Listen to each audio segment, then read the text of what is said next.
Assalamualaikum warahmatullahi wabarakatuh. Apa kabar solih dan solihah? Semoga kalian dalam keadaan sehat walafiat dan selalu dalam lindungan Allah Subhanahu wa taala. Amin. Pada video kali ini kita akan belajar tentang bilangan pecahan. Materi ini sudah kalian pelajari sebelumnya di sekolah dasar. Jadi saat di SMP kita hanya akan mengulang dan mengingat kembali serta memperkuat apa yang telah kita pelajari sebelumnya. Apa yang akan kita pelajari di video ini? Yang pertama kita akan belajar tentang pengertian pecahan, kemudian pecahan senilai, menyederhanakan pecahan, membandingkan pecahan, pecahan di antara dua pecahan, dan yang terakhir adalah jenis-jenis pecahan. Langsung saja masuk ke materi yang pertama. Apa itu pecahan? Sudah sering ya kita melihat pecahan atau menghitung dengan menggunakan pecahan. Pecahan adalah bilangan yang berbentuk A per B seperti ini ya, biasanya ditulis. Yang di bagian atas itu disebut sebagai pembilang, sedangkan yang di bagian bawah itu disebut sebagai penyebut.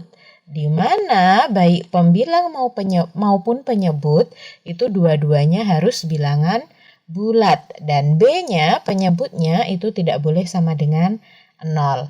Contoh, pada pecahan 1/5, maka satunya ini adalah pembilang dan 5-nya itu adalah penyebut. Nggak ada masalah ya sampai sini. Kemudian kalau diminta untuk menyatakan dalam bentuk pecahan, saya rasa juga sudah tidak ada masalah. Yang pertama, yang diarsir 1 dari totalnya ada 4, maka 1/4. Yang diarsir di sini ada 4. Dari total keseluruhan 12, berarti 4/12. Yang diarsir 1 dari total keseluruhan adalah 4, berarti 1/4. Dengan cara yang sama, maka akan kita peroleh 2/6, 5/12, 2/4, 3/8, serta 4/8. Saya rasa tidak ada masalah untuk menyatakan dalam bentuk pecahan. Selanjutnya yang kita pelajari adalah terkait pecahan senilai. Tentu saja sesuai dengan namanya, pecahan senilai adalah pecahan-pecahan yang memiliki nilai sama. Bagaimana cara menentukan pecahan yang senilai? Pecahan senilai diperoleh dengan mengkalikan atau membagi pembilang dan penyebut itu dari pecahan itu dengan bilangan yang sama. Sebagai contoh, ada pecahan 27/36. Kita diminta untuk mencari pecahan yang senilai. Ingat, tadi untuk mencari pecahan yang senilai bisa dengan cara mengalikan atau juga dengan cara membagi. Kita coba dulu dengan cara yang mengkalikan. Berarti 27/36 itu kan bisa kita pembilangnya dikali 2, penyebutnya juga kita kali 2. Tidak ada batasan bilangan untuk mengkalikannya harus berapa. Yang penting antara pembilang dan penyebut harus sama. 27 dikali 2, 54. 36 dikali 2, 72. Artinya dari sini 27/36 itu senilai dengan 54/72. Kita coba dengan membagi. 27/36. Keduanya kan bisa sama-sama dibagi 3. Maka pembilang kita bagi 3, penyebut kita bagi 3. 27 dibagi 3, 9. 36 dibagi 3, 12. Artinya 27/36 itu senilai dengan 9/12. Selanjutnya kita akan pelajari tentang menyederhanakan pecahan. Menyederhanakan pecahan artinya pecahan yang paling sederhana, sudah tidak bisa dibagi lagi. Pecahan paling sederhana diperoleh dengan cara membagi pembilang dan penyebut pecahan tersebut dengan faktor persekutuan terbesar atau FPB. Saat di sekolah dasar sudah mempelajari terkait FPB ya. Kita punya pecahan 27/36. Akan kita sederhanakan. Berarti pertama FPB 27 dan 36 adalah 9. Maka baik pembilang maupun penyebutnya kita bagi 9. 27 dibagi 9, 3. 36 dibagi 9, 4.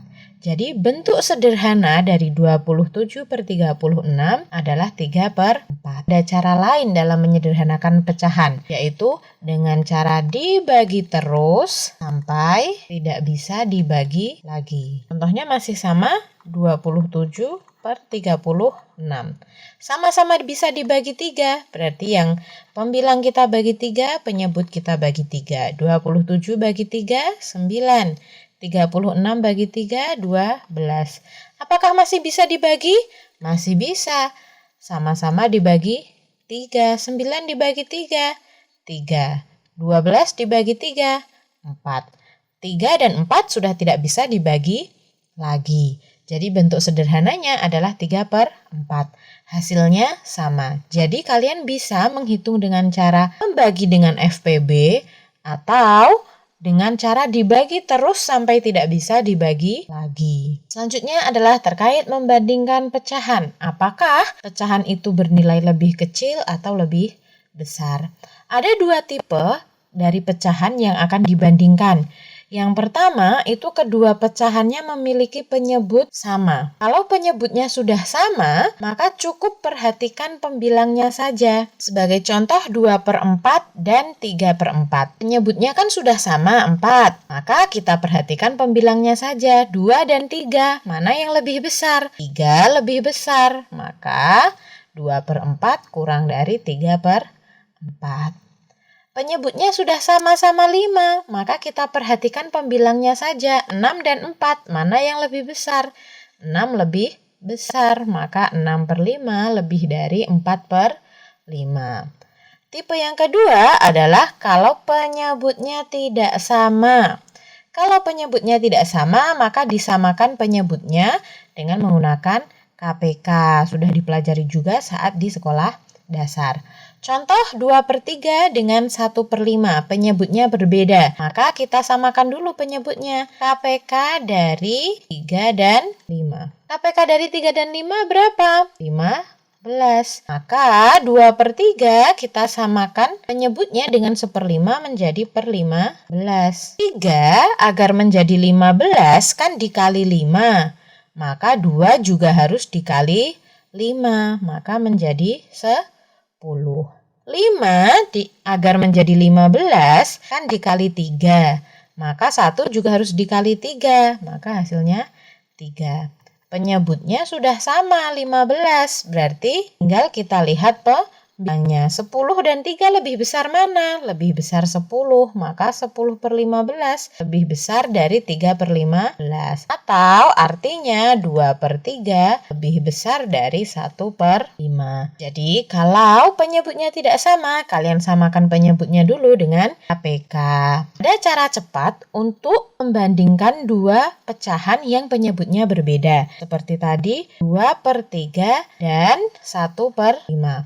Bagaimana caranya? Cara cepatnya yaitu dengan kali silang ke atas. Kali silang ke atas. 3 kita kali silang ke atas. 5 kita kali silang ke atas. 5 dikali 2, 10.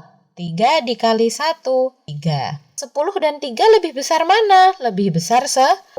Maka tandanya seperti ini. Artinya berarti 2/3 lebih besar dari 1/5. Contoh lagi, misal 3/7 dan 6/9. Berarti ya seperti tadi, cukup kita kali silang ke atas. 9 kali 3, 27. 7 kali 6, 42. 42 lebih besar. Berarti artinya 3/7 kurang dari 6/9. Sampai sini oke? Lanjut. Materi berikutnya. Pecahan di antara dua pecahan. Contohnya, tentukan sebuah pecahan yang terletak antara contoh pertama 2/5 dan 6/10. Contoh kedua adalah 5/8 dan 3/4. Untuk mencari pecahan di antara dua pecahan, yaitu dengan cara menyamakan penyebut. 2/5 dan 6/10 disamakan penyebutnya menjadi 10. Yang 6 per 10 tetap ya. 5 agar menjadi 10 dikali 2, maka 2 juga dikali 2, 4. 4 per 10, 6 per 10, maka sudah pasti yang diantaranya yaitu 5 per 10. Di antara 2 per 5 dan 6 per 10 berarti itu ada 5 per 10. Contoh yang kedua, 5 per 8 dan 3 per 4. Kita samakan penyebut jadi per 8. 5 per 8-nya tetap ya. 4 akan menjadi 8 kali 2, maka 3 juga kita kali 2, 6. Ternyata nggak ada di antara 5 per 8 dan 6 per 8 kan tidak ada pecahan lainnya. Kalau seperti ini, maka dikalikan 2, dikalikan 3, dan seterusnya. Intinya adalah dicari yang senilai. Kita kalikan 2, berarti jadi per 16. 8 biar jadi 16 kali 2, 5 juga kali 2, 10. 8, ini sama kita kalikan 2, berarti jadi 12. Nah, ini sudah ketemu nih di antara 10 per 16 dan 12 per 16 adalah 11 per 16. Artinya di antara 5 per 8 dan 3 per 4 ada 11 per 16. Di sini oke ya. Nah, berikutnya kita akan belajar tentang jenis-jenis pecahan. Tadi kita sudah mempelajari ya pecahan biasa yang ada pembilang dan juga ada penyebutnya. Pecahan biasa sendiri dibedakan menjadi 2, yaitu pecahan murni dan pecahan tidak murni.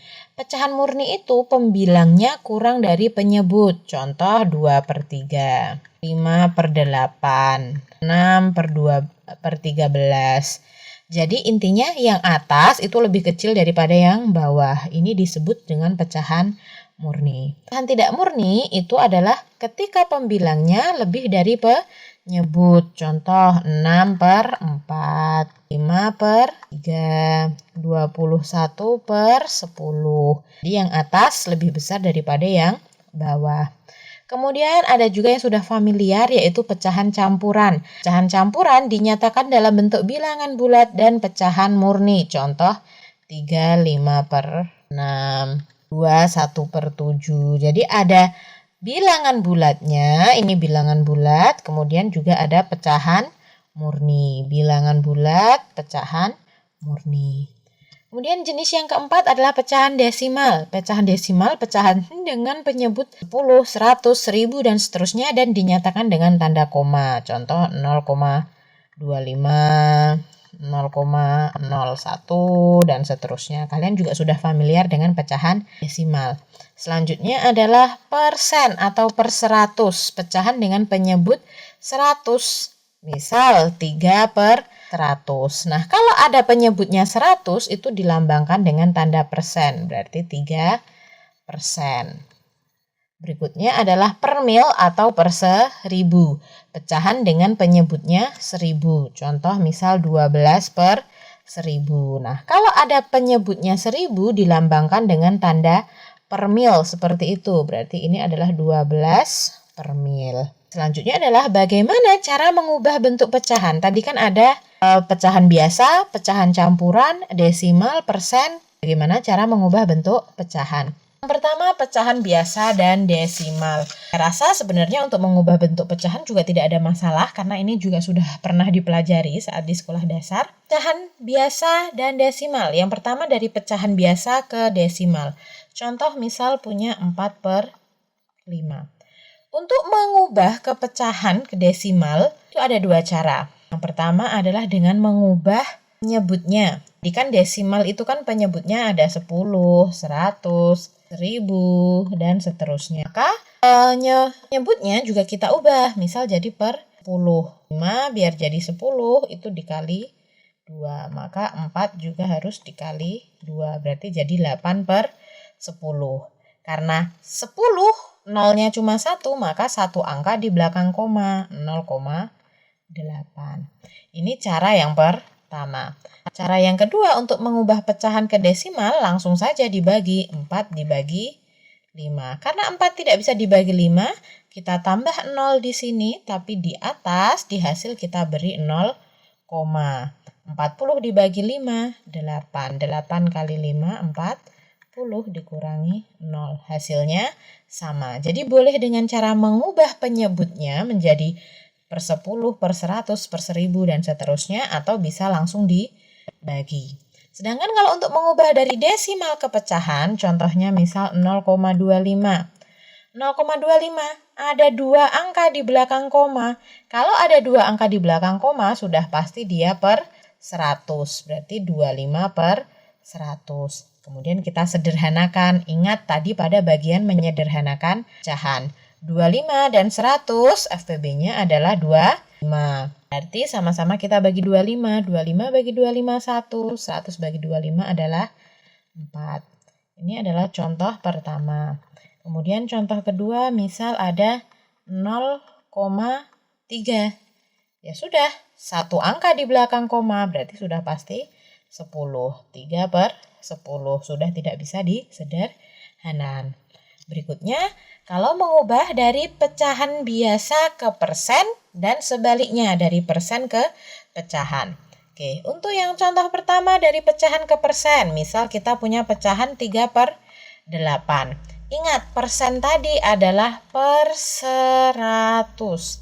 Artinya, kalau mau mengubah dari pecahan ke persen, harus kita buat menjadi per 100. 8 biar jadi 100 kan dikali 12,5.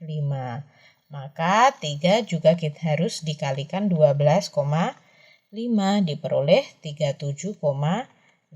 Berarti 3 per 8 adalah 37,5%.